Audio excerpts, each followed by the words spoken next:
Hello. Ẹ̀yin èèyàn mi. Ó ga jù. Ó ga. Àwọn túláàsì obìnrin olórí ti kábíyèsí kó sáàfin. Abájọ náà tó bá lé wọn lénìí, wọ́n tún gba wọ́n lẹ́lòmíì máa ń fo fẹ́ǹsì wọlé. Nígbà táwọn security tán ti fún wọn lọ́dà pé wọ́n gbọ́dọ̀ jẹ́ kí wọ́n wọlé. Pẹ̀lú gbogbo nǹkan tí kábíyèsí discipline tó ń fún most especially Mariam àti Ashley yẹn àmọ́ ní títí yẹn kò wá rẹran torí èèyàn ò tiẹ̀ mọ nǹkan tó ń ṣe ìyẹn ọpọlọ yẹn ti ní bó ṣe yẹ ó ní bó ṣe rí bẹ́ẹ̀ Mariam wọ́n ní Mariam bó ṣe wà yẹn kò mọ wọn rẹ̀ tó bá mọ̀ wọn rẹ̀ kò yẹ kó yé máa ta fèlèfèlè ní ààfin Ọ̀jájá after all tó bá tiẹ̀ jẹ́ pé ọmọ ilẹ̀ yẹn ni ọmọ ilẹ̀ yìí tiẹ̀ ní ìbá tú dà ó wá láti ìlú Ìgbìrà ó wá sí ilẹ̀ Yorùbá wá fọwọ́ lálẹ̀ fún onílùú pé báyìí ni kó ṣe rìn báyìí ni ò ṣe ní rìn tí kíni fi ṣe láti bò síbò láti ilẹ̀ Ìgbìrà lọ́hùn wá sí Ilé Ifẹ̀ tó wá ló fẹ́ pa ìtàn Ilé Ifẹ̀ fún wọn. Wọ́n ní ọmọ onílùú àtẹ̀jẹ́jẹ́ àlejò máa ń tẹ̀ ṣùàṣùà ni. Ọ̀rọ̀ Mariam ni mò ń sọ fún yín yìí o. Àbájọ ó ní mission o. Mariam bó ṣe wà yẹn ó ní mission. Àṣé mission náà àṣírí ẹ̀ṣẹ̀ ètù tó bá dọ̀la á lóun lóyún oyún rọ́ tó bá tún yá á tún ní òun ṣe sọ́rọ́gẹ̀sì kó tó lù ní jìbìtì sọ́rọ́gẹ̀sì ẹ̀ ṣáà mọ gbogbo ìgbà yẹn gbogbo owó tó sọ pé òun ní mílíọ̀nìà òun ní bílíọ̀nìà òun ní dàróṣíà gbogbo àwọn olórí tó wà ní ààfin ṣé wọn kó máa intimidate wọn Naomi nìkan ni ò lè intimidate torí inú gbogbo ọ̀nà ni Naomi fi jù lọ wọ́n lẹ́ni tó dẹ̀ jùyàn tó jùyàn lọ ó lè jùyàn nù Naomi ti jù lọ ó ti jù nù fíofío torí bí Naomi yẹn ṣe rí ó ní ohun gbogbo àtayé àtọ̀run ṣé ní ẹni tó bá wà láyé yìí tó ti ní Ọlọ́run tó dẹ̀ ní Jésù òun lolùgbèjà òun ní aláàbò òun lálágbára pàápàá jùlọ ẹni tó tiẹ̀ ní Ọlọ́run tó ní èémí ṣẹ́yìn lè dá èémí ni ṣẹ́nìkan lè dá èémí àbẹ́nìkan lè dá èèyàn kó dẹ̀ mí fi èémí sí nímú pé kó máa mí ìtọ́lọ́run fi ju gbogbo ayé lọ nìyẹn bẹ́ẹ̀ ni torí ẹni tó bá ti ní Ọlọ́run ó ní ohun gbogbo pẹ̀lú ẹ̀ lọ́fẹ̀ẹ́ gbogbo nǹkan tó ní ìdí tó bá fọwọ́ gán báyìí ó di ṣíṣe ni that is my God Almighty the I am that I am the omnipotent omnipresent omniscience that is my God kò sí ẹnìkan lẹ́yìn Jésù kò sẹ́nìkan o alágbára lọ́ba tí mò ń sìn bẹ́ẹ̀ ni ẹni tó bá sọ pé òun lágbára ju Ọlọ́run lọ kó jáde kó wá wí torí náà ṣe sọ pé àṣírí ló sọ pé Ọlọ́run kò sí bẹ́ẹ̀ ni o ká tó yá bàrà ká padà sí the real point wọ́n ní Mariam yẹn gẹ́gẹ́ bí mo ṣe sọ pé Naomi nìkan ni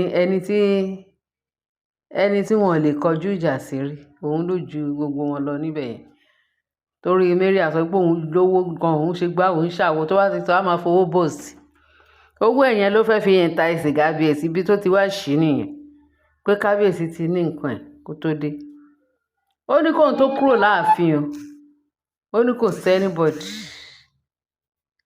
kóun tó lè kúrò láàfin ó lóun gbọ́dọ̀ oríṣiríṣi pé kóun tó lè kúrò láàfin pé tí kábíyèsí bá máa ṣí ẹ̀ nǹkan tó ní sí méjì pé nǹkan tó ní kingdom kábíyèsí yẹn ó ló máa ṣí ẹ̀ sí méjì apá kan kingdom kábíyèsí ó máa jẹ́ tiẹ̀ apá kan ti kábíyèsí ni. So àwọn méjèèjì náà jọ máa pín kingdom yẹn, wọ́n dẹ̀ jọ máa wọ́n máa ṣe bí ọba. Òun máa pàṣẹ, kábíyèsí á máa pàṣẹ fún àwọn títa ni, ṣé fún àwọn ará ìlú Ìgbìrà nílùú onílùú ní ilẹ̀ Ifẹ̀, ìyẹn táwọn ará Ifẹ̀ bá lè gbà, tó bá lè wẹ́ṣá ìsọkúsọ nìyẹn náà. Ṣé ó lè possible? Kò lè possible.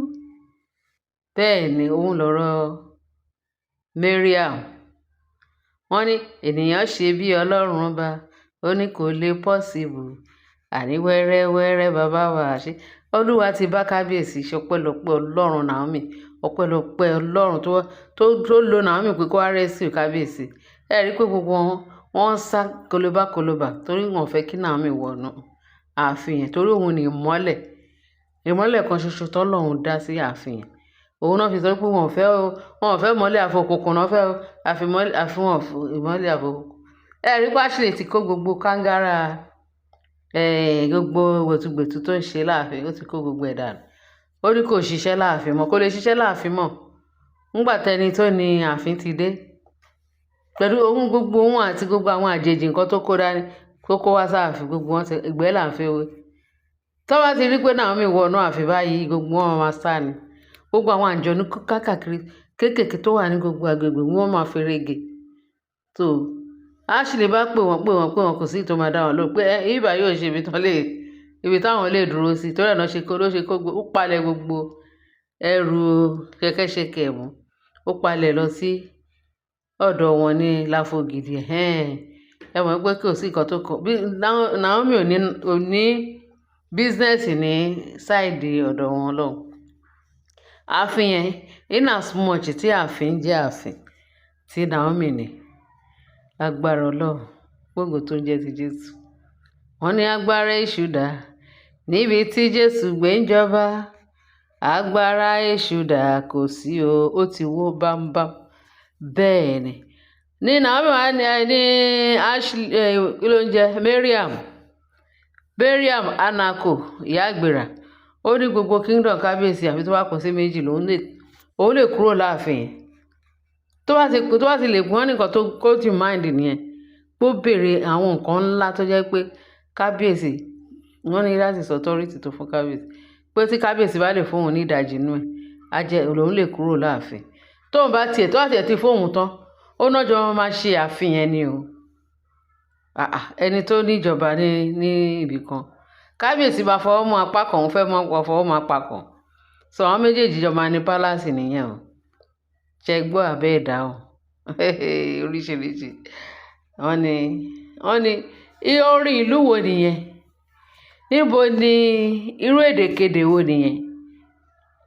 Nílùú tó lọ́ba tó níjòyè. Níbo ẹ rí pé ó kọjá àyè. Báwọn alàgbà àwọn òjòyè gbogbo everybody, wọ́n ní wọ́n dìde pé kábíyèsí nǹkan tó ń gbà fún àwọn olórí yìí, pàápàá jùlọ mẹ́rin pé wọ́n rí ń wòwò àti Mariam kẹ́ máa dára pé sìn pé àwọn gan ti jọ bá Mariam tẹsẹ̀ bọ ṣòkòtò kan náà. Níbo ni orin ìlú wo nìyẹn? Níbo nìyẹn ti ń bọ̀? Wọ́n ní àwọn elders láàfin, wọ́n ní kí Mariam kó fòkó níṣù. Ibi tó ti máa kàbùkù ló wà yìí.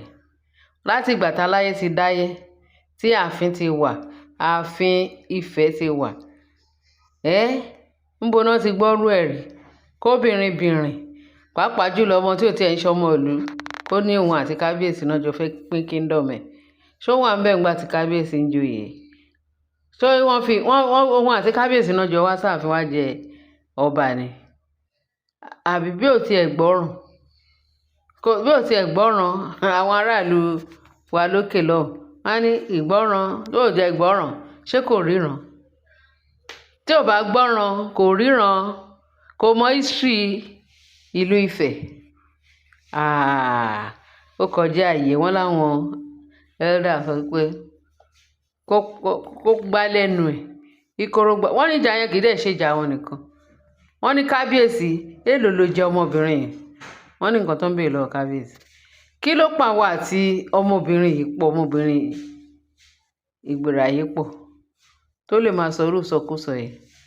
Wọ́n ló ti tẹrù ọká mọ́lẹ̀ o, ó di dandan gbọ́dọ̀ rí ìjà ọká.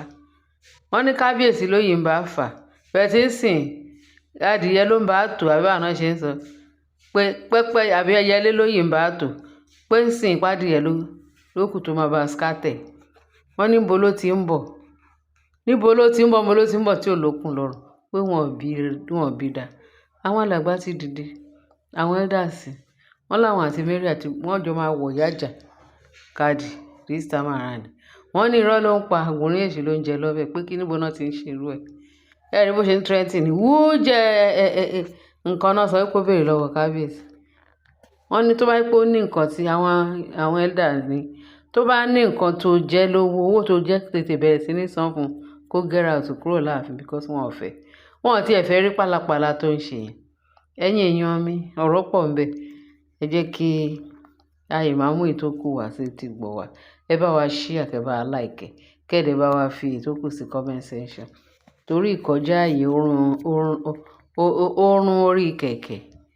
Bẹ́ẹ̀ ni, òun ni Mariam sọ pé òun ṣe. Ẹ fílẹ̀ nǹkan tó yìí máa bá yìí máa bà, ó yìí máa bá ẹ ṣé jàre ẹ̀yin èèyàn mi jàre tó sẹ́lẹ̀ńkẹ́jọ tó mọ bó ṣe ń lọ.